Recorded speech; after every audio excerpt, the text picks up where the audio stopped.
우리 앞서서 박영재님을 통해서 많은 네. 증거가 뭐 이렇게 전달이 됐는데, 제가 본 것들 또 이렇게 좀 말씀을 드릴게요.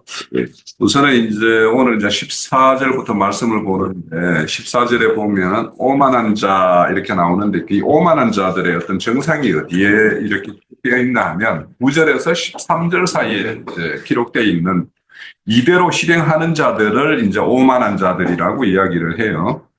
그럼 구절에 보면 그들이 이렇게 되어 있는데, 그들이라는 것은 그 당시 그 제사장이나 거짓 선지자들, 그런 사람들이 하나님의 사람 이사야 선지자가 와서 하나님의 말씀을 이렇게 증거를 하면 그들이 어떻게 이제 반응을 하냐 하면, 뭐 경계의 경계를, 뭐 우리를 아이들 취급을 하면서 경계의 경계를 더하고 경계를 교훈의 교훈을 더하고, 뭐 여기서 조금 저기서 조금 이렇게 한다라고 선지자를 비아냥거리고 조롱을 하는 자들을 말을 하고 있어요. 그런데 이제 그렇게 하나님은 그 선지자들을 보내가지고 뭘 하려고 했냐면 12절에 보면 너희에게 참 안식을 주기 위해서 그렇게 선지자들을 보내서 그렇게 하나님의 뜻을 전달을 했지만 너희들은 그 선지자를 이렇게 조롱을 했다라는 거예요. 그래서 이제 그 보면은 이제 그들이 이제 듣지를 않았다고 그러죠. 12절에 보면 선지자의 말을. 그러므로 여호와께서 그들에게 뭘 하냐 하면 여기서 조금 저기서 조금 이렇게 할 수 있는 그런 자들을 보내주겠다라는 뜻이에요. 이제는 그런 자들이 이렇게 발언해가지고 활동하는 것을 이제 하나님께서 그냥 내버려 두겠다라는 거예요. 그래서 이제 그런 오만한 자들에 의해서 가르침을 받고 한 자들이 이제 14절 이후에 쭉 이제 나오는 어떤 그 말씀과 연관시켜서 이렇게 이제 말씀을 증거를 주고 있어요. 그래서 이제 우리가 이런 것들을 볼 때 그 어떤 교훈에는 맹독이 이렇게 섞여 있는 게 있단 말이에요. 그러면 그 맹독에 이렇게 그게 이게 동물이 이렇게 섞여 있는 거구나를 구분하지 못하면 결국에는 뭐냐면 뒤에 가면 사망과 음부와 맹약을 맺게끔 만드는 것이 이제 거짓 선지자들이 하는 일이에요. 그러니까 그래서 우리가 어떤 말씀을 들으면 그 말씀이 하고자 하는 하나님의 합치되는 뜻을 이렇게 들어야지, 거짓 선지자들이 이렇게 하는 것은 결국에는 우상과 거짓됨. 그래서 아수르와 맹약을 맺자, 뭐 바벨론과 맹약을 맺자, 애굽에 가서 우리가 힘을 얻어보자, 막 이렇게 하는 것들이 결국에는 그들의 어떤 그 행위 자체에는, 그 근저에는 그들의 힘, 세력의 신을 믿는 어떤 그런 우상이 있는 거죠, 그죠? 그런 것들이 결국에는 이제 사망과 음부와 이렇게 맹약을 맺고 거짓을 자기의 어떤 피난처로 삼는 거예요.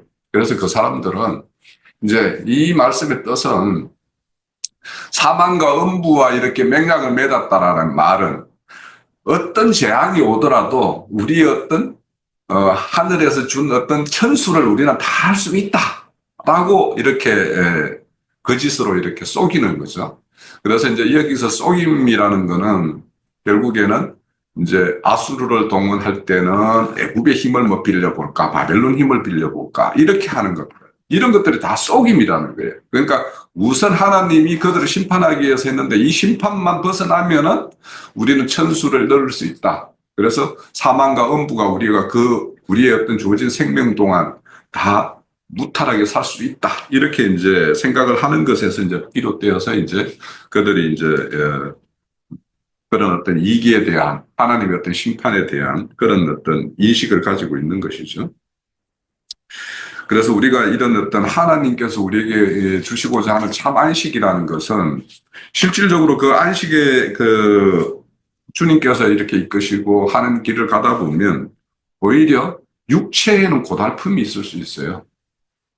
그렇지만 정신적으로는 편안한 안식을 얻을 수도 있는 거예요. 그러니까 우리가 하나님의 은혜라는 것은 우리 눈에 보이는 걸로 인해서 우리가 뭔가 어떤 질고를 당하고 뭐 그런 것이 있을 수 있는데, 그럼에도 불구하고 하나님의 참 안식을 이렇게 느낄 수 있고 그것이 작은 것에서 그게 풍성해지는 걸로 이렇게 나아간다라면 그것이 은혜 받은 자고 복 받은 자예요.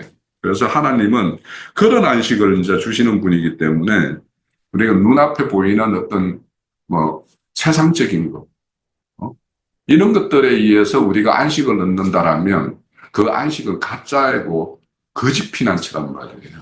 그래서 우리가 세상 살다 보면 이제 돈을 쫓게 되고 돈을 쫓다 보면 그것이 나의 마음을 든든하게 하기도 하고 때로는 그것을 믿는 면이 있어요. 그러다 보면 하나님께서 그걸 싹 걷어 가시면 그 걷어 가는 것이 사실은 그런 일을 당하면 고통이고 이제 참 이 쓰라림으로 다가오겠죠. 그 쓰라림을 당하는 과정에서도 하나님이 왜 이랬을까? 내가 이거에 의해서 의지해서 살았던 그런 내 지난날의 어떤 날들을 이렇게 돌이켜보게 하고 그러므로 인해서 하나님이 나에게 참 안식을 주기 위해서 지금 거짓 안식을 이렇게 거두어 가는 거구나. 이렇게 안다라면 그것이 하나님의 우리가 이제 배우고 있는 이제 하나님의 참 안식을 이렇게 배우는 거죠. 그래서 이제 저는 이제 이런 어떤 거짓된 것들, 이런 것들을 이제 오늘날 이제 이런 전번에 대전 가서도 그분들하고 만나서도 이제 이야기할 때 오늘날 이렇게 절기들을 막 이렇게 절기에 목숨 거는 모임들이 있죠. 그죠? 뭐죠? 안식일에 목숨 거는 데가 있고 또 6월절에 목숨 거는 데가 있고 뭐 세례니 침례니 여기에 목숨 거는 데가 있고 또 뭐 이 성남창에 목숨 거는 데가 있단 말이에요. 그런데 이제 우리는 이런 어떤 절기와 날 있잖아요. 이게 정확하게 뭐냐면 예수님을 딱 표현한 거예요. 그죠? 날이라는 거나 절기라는 거나 이게. 그래서 우리는 그 날과 절기를 통해서 하나님이 일하시는 어떤 모습, 우리를 또 그런 어떤 하나님의 어떤 영원한 복락세고를 이끄는 과정에서 우리가 또 한 걸음씩 한 걸음씩 나아가는 어떤 발자취라는 거, 이런 이해를 가지고 그 길이 일곱 절기를 이렇게 완성하는 그런 걸로 이렇게 이해하고 나아가야 되는데 날 자체를 기념하는 거에 이렇게 막 매몰되면 그게 뭐냐면 거짓이 그러니까 표상으로 겉으로 드러나는 것이 그 내용을 가려버려요. 그 내용물을 오히려. 그래서 우리는 그런 어떤 겉에 드러나는 것, 그 이면에 내재되어 있는 어떤 그 본래의 뜻을 잘 헤아려야 우리가 하나님의 어떤 온전한 안식의 어떤 피난처에 임할 수 있는 것이지 그런 어떤 겉으로 드러나는 어떤 표상적인 것에 이렇게 뭔가 눈이 돌아가면 이것이 거짓 피난처가 될 수 있다라는 것을 우리가 좀 이렇게 생각을 하면 좋겠다 싶고요. 그래서 우리가 이제 이런 과거의 어떤 그런 거짓되고 이런 거에 이렇게 속은 어떤 일면이 있었고 지금은 이제 우리는 거기에서 나왔다 하지만 여전히 거기에 머물러 있는 사람들이 있단 말이에요. 그런 사람들에게 우리가 어떻게 할 것인가. 그러니까 우리의 어떤 말들이 그들의 어떤 시기와 조롱거리로 들린다면 우리가 그들의 어떤 실상을 이렇게 고발하고 드러내는 것이 오히려 그들이 들었을 때 우리를 왜 시기하고 조롱하고 막 이런 걸로 듣는다라면 우리는 그 증거의 어떤 의도가 하나님의 뜻과는 전혀 다른 방면으로 나가는 면이 된단 말이에요. 그래서 오늘 우리 그 9절에서 12절까지에 나오는 경계의 경계를 더하고 교훈의 교훈에 더하고 여기서 조금 저기서 조금 한다라는 거 그런 것들을 우리의 증거를 들었을 때 그들이 그렇게 오해하게끔 듣는다라면 그거 우리의 증거가 잘못됐고 또 우리는 하나님의 뜻의 본의의 어떤 선의로서의 그런 증거를 했는데 그들이 그렇게 듣는다라면 그들이 듣는 기가 없으니까 그들을 위해서 우리는 이제 기의 할례를 위해서 우리가 기도를 해야 될 것이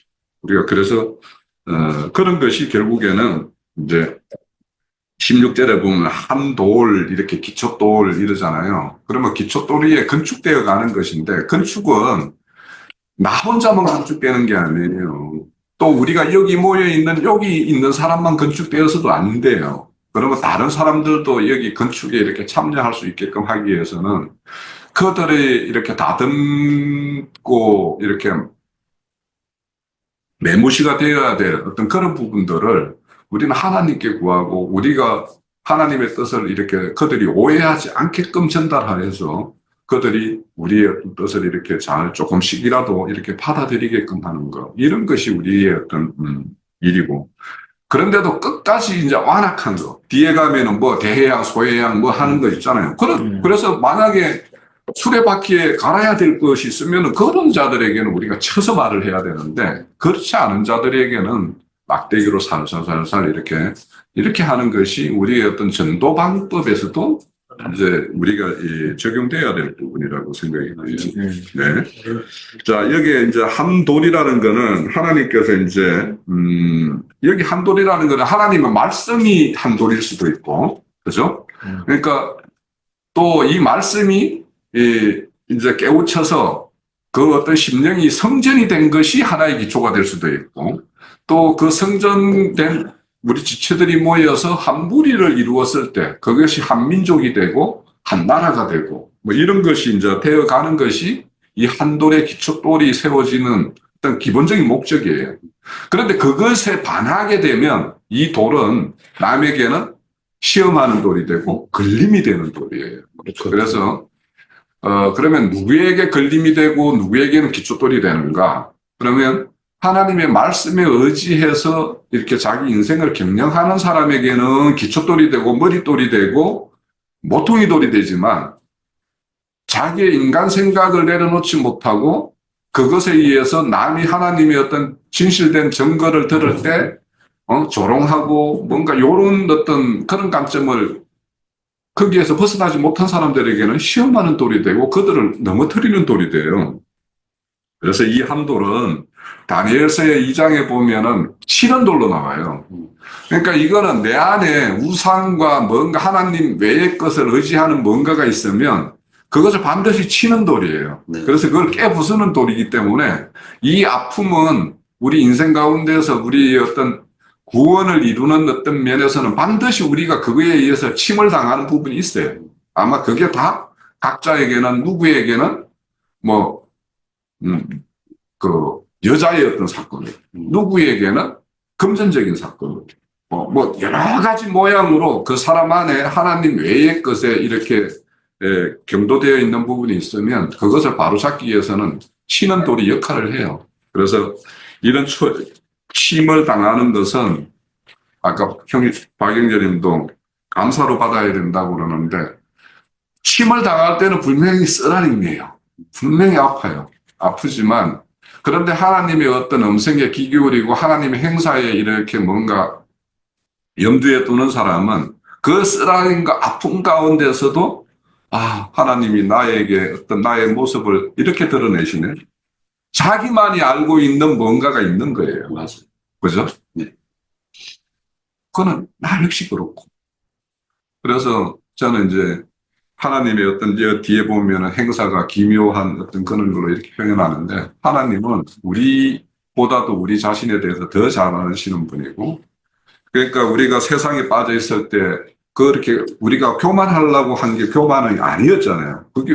그런데 우리가 알고 보면 그게 지난날의 교만이었고 또 지나고 보면 남에게 내가 선의로 했는데 이것도 내 자랑질이었을 수도 있고 나를 드러내는 일이었을 수도 있는 거예요.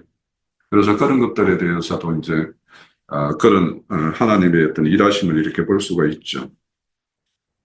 그런데 이제 아까도 말했듯이 17절에서부터 보면 나는 정의의 청량줄로 삼고 공의의 저울줄로 삼는다. 그러면 하나님의 정의와 공의가 이렇게 강같이 흐르는 세계가 되려면 거기에 반하는 것들은 거침없이 밀고 나가겠죠. 하나님은 공의와 정의의 물결에 의해서 그죠? 강같이 흐른다라면 거기에 반하는 것은 다 실려 내려갈 수밖에 없어요. 그래서 여기에 보면은 이제 거짓 피난처로 삼는 자들 그들에 대해서 만약에 공의로운 어떤 심판이 없다라면 구원도 없는 거예요. 그러니까 우리가 내 스스로가 하나님의 어떤 공의와 정의에 의해서 정맞은 것이 없으면 내 안에 정의와 공의가 하나님의 정의와 공의가 안 세워져요. 그래서 우리가 각자가 하나님에 의해서 얼마나 정을 맡고 이렇게 해서 내 안에 하나님의 정의와 공의가 이렇게 세워졌는가 이것이 바로 우리의 구원이기 때문에 그래서 이런 심판에 대해서도 남들이 이렇게 이런 불의에 대해서 심판을 하시는 게 하나님이다가 아니라 내 안에 이런 하나님에 반하는 어떤 그런 것들에 의해서 내가 얼마나 하나님에 의해서 정맞았고 다듬질 당했는가 하는 것들이 우리가 발견되면 될수록 우리는 하나님의 어떤 그 은혜에 이제 참 찬양하는 사람이 될 수 있겠죠. 그런데 그렇지 못하면 이렇게 밟힘이 당하는 거죠. 여기 보면 밟힘을 당할 것이요. 19절에 보면 지날 때마다 너희가 잡을 것이니 아침마다 지나며 주야로. 그러니까 하나님의 어떤 이런 하나님의 어떤 공의와 정의에 의해서 내가 이게 하나님의 공의와 정의가 나에게 이렇게 손들고 오셨구나라고 하는 것을 내가 이렇게 자인하고 그렇게 그거에 의해서 내가 순복하는 것이 아니면 하나님은 주야 조석으로 이렇게 하나님은 끊임없이 그들에게 이제 이런 어떤 신호를 보낼 것이고 거기에는 이제 매질도 있을 것이고 그럴 거예요. 그래서 그런 어떤 일을 당하는 사람은 그래서 침상이 짧아서 능히 몸을 펴지 못할 것이며 이불이 좁아서 능히 몸을 싸지도 못할 것이라 이렇게 했어요. 그러니까 자기 스스로 침상을 마련하고 이불도 준비하고 했지만 그것이 자신의 어떤 따스함이나 편안함을 주는 것이 아니라 내가 하나님의 어떤 반하는 그런 것이 있는 만큼 하나님의 세계에 들어오면 시달림을 당하는 거예요. 하나님과 그 사람이 만약에 하나님 세계에 들어온 사람인데 그 사람 안에 불의가 이렇게 자리 잡고 있는데 공의의 하나님이 많이 둔다라면 그 사람은 그 공의의 세계에 참여한 자가 아니겠죠. 그러니까 그거를 이렇게 들쑤셔서 그의 어떤 마음속에 이렇게 침전되어 있는 그런 어떤 그 부정한 것들, 이는 찌꺼기들 이런 것들이 다 이렇게 끌어올리는 것이 하나님께서 각자에게 사건과 환경을 통해서 막 이렇게 뒤집어서 내재되어 있는 그런 어떤 찌꺼기들을 다 끌어올려줘. 이것이 다 정화가 되어야지 우리가 온전한 의인이고 또 의인의 길을 갈 수 있는 사람이 될 거예요. 자, 그래서 이제 그런 어떤 이렇게 불의한 자, 하나님의 어떤 공의와 정의에 이렇게 불의한 자에 대해서는 21절에 보면 불화심상에 같이 일어날 것이다. 그러니까 하나님의 이 불화심이라는 것은 하나님의 심이에요. 신다라는 거예요. 부순다라는 뜻이에요. 불화심이라는 자체가. 그러니까 하나님이 이런 불의하게 하나님의 어떤 경고, 이런 것들을 이렇게 듣지 않고 오히려 하나님의 사람들을 조롱하고 이렇게 하는 사람들에 대해서는 하나님의 노가 산을 이루는다라는 거예요. 불임산과 같이 산을 이루어서 이 노가 마침내 이렇게 터져 나올 수밖에 없는, 그러니까 하산이 폭발하듯이 하나님의 노가 폭발할 수밖에 없는 것을 이렇게 말씀을 하는 거예요. 그래서 여기에 브라심산에서 노는 하나님이 블레셋 족속들을 다윗에 의해서 이렇게 침몰시키는 어떤 그런 사건을 이렇게 들어서 이렇게 오시는데, 이런 역사적인 어떤 다윗에 의해서 행했던 일들이 너희들에게도 남유다 너희들이 하나님의 경고를 듣지 않는다라면 이것이 필연적으로 이런 노를 하나님의 노로부터 피할 길이 없다라는 것이 이제 22절까지였던 말씀이고요. 그리고 23절부터는 들어라 이렇게 말을 해요. 내 목소리를 들어라. 그러면 여기 이제 파종하고 뭐 개간하고 이렇게 각 그 소양과 뭐 대해양 이렇게 줄 심는 거는 하나님이 뭔가를 개간을 한다라면 거기는 파종을 하기 위해서 하는 거예요. 그죠? 그러면 여기서 개간은 뭘로 할 것인가? 이것이 아까 누구에게는 하나님의 공의 세계에 들어왔는데 그 사람 안에 우리가 가득하다라면 하나님이 돌로 치는 거예요. 치서 그것을 부수는 거. 부숨으로 인해서 그게 개간되는 거예요. 그러니까 이게 하나님의 어떤 그 침이 나의 이런 메마른 땅, 잘못된 거, 이런 것들을 개간하고 있구나라고 이렇게 받아들이면 거기에는 파종이 되는 거예요. 파종이 되고 그게 추수가 이루어지고 이렇게 하는데, 그럼 하나님은 대양 심을 때 대양 심고 소양 심을 때 소양 심고 각자 심을 이치가 있다라는 거예요. 그러면 여기에 도예양이다, 소예양이다라는 건 각자 우리 각자의 어떤 모습이에요. 누구는 소예양, 누구는 대양, 누구는 소맥, 누구는 대맥, 누구는 길이. 그러면 각자의 이치에 심어서 하나님은 그것을 파종을 하는 것인데, 그런데 이제 이렇게 하는 것이 하나님의 목적인 거예요. 그러니까 심판의 뒤에 보면은 하나님이 그 알맹이를 다 부수겠느냐 하는 거예요. 그러니까 알맹이를 얻기 위해서 하는 일이기 때문에, 그래서 하나님이 하는 어떤 행사를 볼 때 이것을 어떻게 볼 것이냐. 그러니까 단순히 내가 매 맞아가지고 매 아픔만 생각할 거냐. 이게 하나님이 나한테 주는 경고이고 하나님이 나를 사랑하셔서 이렇게 나를 이렇게 정으로 다듬고 있는 거구나라고 생각을 하면, 여기에 보면은 하나님이 의존하는 자는 다급하지 않을 것이다라는 말이 있죠. 이런 일들이 하나님이 하는 일이라고 생각하는 사람은 그러면 그때부터는 침묵해야 되고 조용히 하나님의 어떤 손길이 어디로 인도하는가를 이렇게 간주하면서 인도하는 대로 가는 거예요. 그런데 인간의 생각이 앞서게 되면 자기 스스로 아까 박영재처럼 뭐 올무에 갇혔는데 막 자기 생각으로 막 벗어나려고 하다 보면 더 꿈꾸고. 꽁꽁 있죠. 우리 보기 좋은 박영재가 그렇잖아. 나 그거 너무 실감나. 그래서 우리에게 좋은 어떤 믿음의 본보기가 있고, 그래서, 근데 이거는 박영재만이 아니고, 말은 안 해서 그렇지. 나도 똑같아. 나도 다 당하고 있어요. 네? 그래서 이런 어떤 손길을, 쓰라림을 당하면서도, 이게 하나님이 나를 사랑하는 방식이구나라고 아는 것이 복이고, 깔기만 하는 것이 아니라 그분의 어떤 손길이 이끄는 대로 이렇게 끌려가는 거 있잖아요. 코 끼어서 끌려가는 거. 그게 이제 그걸 통해서 우리의 어떤 뭘 배우냐면 온유함을 배워요. 그러니까 온유함이라는 것은 반대는 뭐냐면 거친 거 아니에요. 거친 거는 뭐냐면 인간 생각이 으로 행하면 여기도 쑤셔보고 저기도 쑤셔보고 막 이거 저거 자기가 동원해 볼 수 있는 방법을 다 동원하는 것이 사실 거친 인생을 사는 거거든요. 그런데 온유함이라는 것은 조용히 뭔가 이런 일이 당했을 때 하나님의 어떤 손길은 틀림이 없다라고 이제 인식이 되면 그 이후부터는 어떻게 행사하시는가 이렇게 조용히 이렇게 행하는 것이기 때문에 다급함이 없다라는 거예요.